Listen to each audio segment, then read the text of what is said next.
Hi, Lady Esther here. Welcome back to my channel. My channel is about beauty, skincare, and deep thoughts. Today I'm going to be talking about my perfume collection. If you're interested in this today, please stick around. Hi everybody, hope you're doing well. So I'm going to be reading off my phone here. So these are my top five fragrances. If I have time towards the end of the video, I'll just throw in a couple other fragrances that I like, that I don't like as much anymore. I mean, I still like them, but I like these ones more. So, let's see. Okay, I'm gonna read the description and then I'll show you. So we start with, actually, I'll show you the bottle. We start with Jo Malone Blackberry Bay, and I got this smaller size. I'm not sure what this size is, but so I'll read the description. Childhood memories of blackberry picking, a burst of deep tart blackberry juice blending with the freshness of just gathered bay and brambly woods, vibrant and verdant. So this is very interesting because I like the fruitiness of the blackberry, but the bay leaf throws me off because it reminds me of my mom's stew. Not the smell, but that it has bay leaves in it.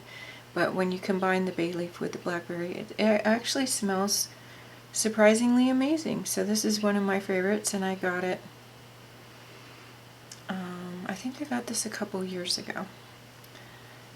The next one, that's a new favorite of mine, is the Tom Ford Rose Prick. And I'll show you. I got the travel size, and it has this nice magnetic enclosure. It smells so good. This is a heavier scent. Normally, I'm surprised, and it's a rose scent. It smells, sweet to me, but definitely heavier. So let me read the description of this one. Inspired by Tom Ford's private rose garden, Rose Prick is a wild bouquet of beautiful breeds of roses. Rose de Mai, Turkish and Bulgarian, sharp and pristine.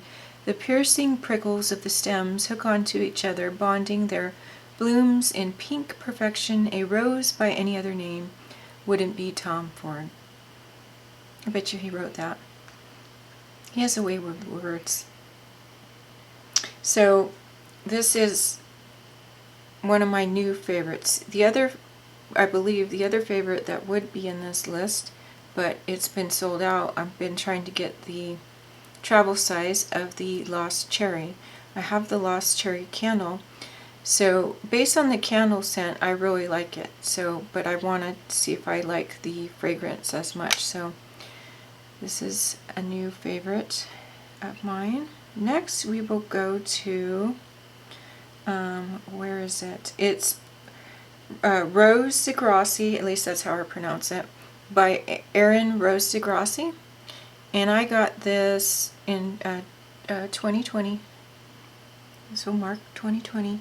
So it's a very beautiful bottle. And this is a nice rose in its scent, and it smells a little sweet, but it's much lighter than the Tom Ford. It's totally different. You can't compare. I have 3 rose scents, and each of them are unique in their own way, but they're very nice. So this one, I'll read this to you. The rose is a timeless symbol of beauty and femininity. Like an original piece of art, Rose de Gracie is meticulously crafted with an artisanal attention to detail. At the heart is a fusion of roses, including the 100-petaled rose centifolia, hand-picked in Grasse, the French capital of perfumery since the 16th century, where the history of fragrance is art. Top notes: ambrette seeds. Middle notes: rose centifolia, rose otto Bulgarian, rose absolute. Base notes: ambrox and musk. So that was Rose de Gracie. So another Jo Malone fragrance that I really like, and I got this one, I believe it was for my 20th anniversary. It is Jo Malone Velvet Rose and Oud Cologne Intense. Darkest damask rose, rich and textural, wrapped with smoky oud wood, spiked with clove, decadent with praline, magnetic.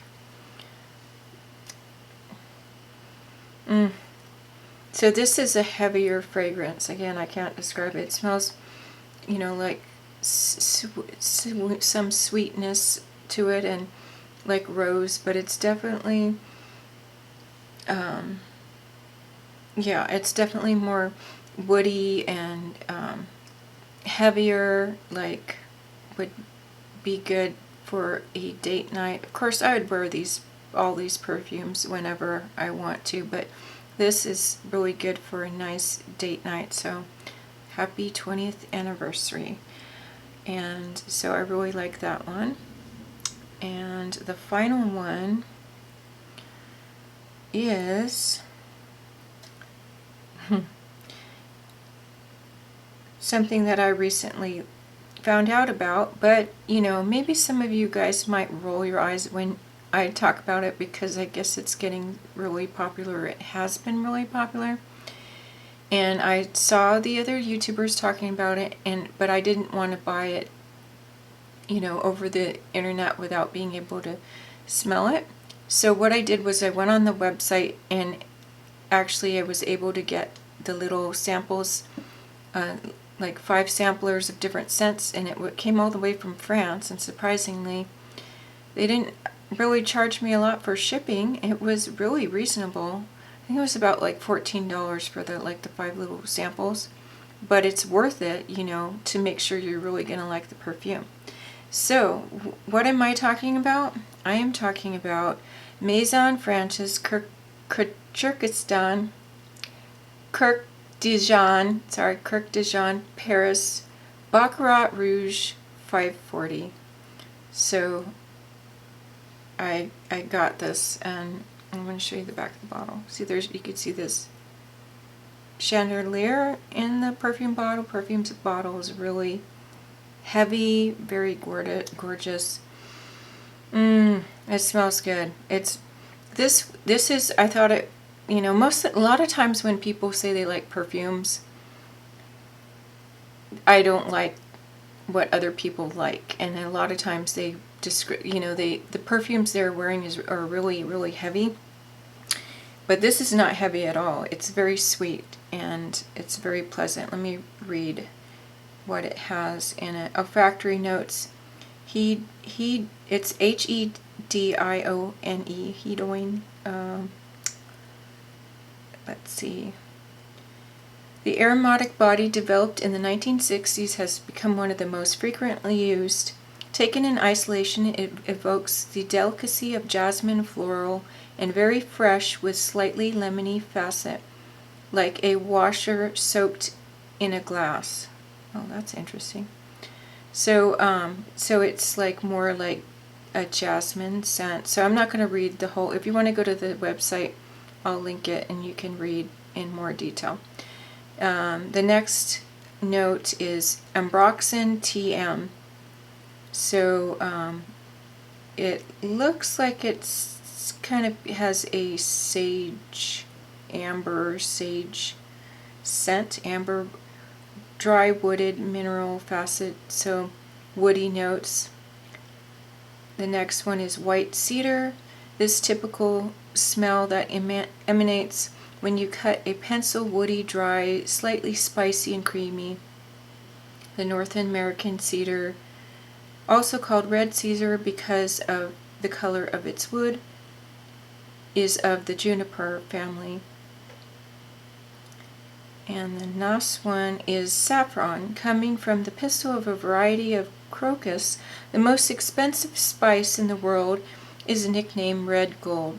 Natural saffron is not used in perfumery because it contains Saffron, a very allergic compound. Oh, that's interesting. But its effect is reproduced with one of its derivatives, the saffron. Its very powerful fragrance is bitter and slightly metallic, blowing hot and cold on the rest of the composition, with also a leathery tarred facet. So that's some of the information you could read in more detail on the website. But this is my very favorite fragrance as of today. I love all these 5 fragrances, but this is my favorite one. And what I would like to say about this one, oh my gosh, it smells so good. I didn't even put some on today,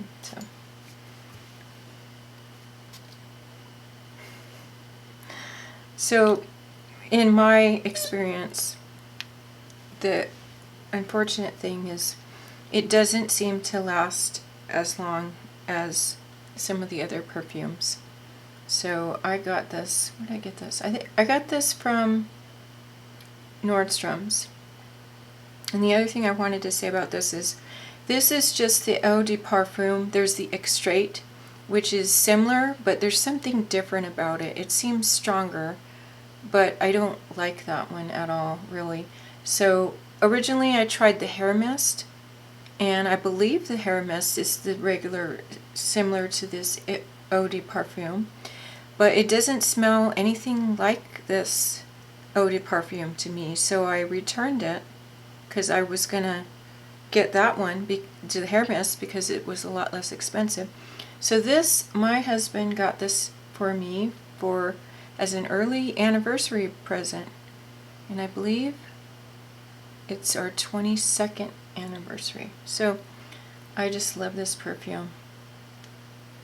I'm so happy. Let me show you the top. Did I show you the top? Oh, it's really pretty. So if you ever get a chance to either buy the sample or, smell it somewhere, try it and tell me what you think about it. To me, it's very light and sweet, not overly sweet. I really like it a lot. But I appreciate all these, my 3 rose fragrances.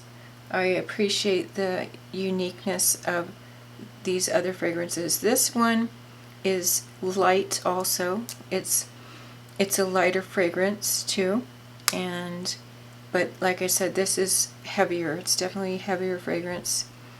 Some people may not like this one.